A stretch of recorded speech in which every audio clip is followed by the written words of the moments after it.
Сегодня в Кыргызстане составили контракт с Робертом Краснички. Он будет теперь исполнять обязанности главного тренера национальной сборной нашей страны. Он играл в знаменитых клубах Барселоны, Реал Мадрид, когда он был футболистом.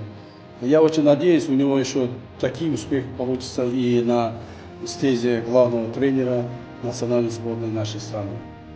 Поэтому я вас поздравляю. Давайте все поздравим. Поздравляю вас. Спасибо вам.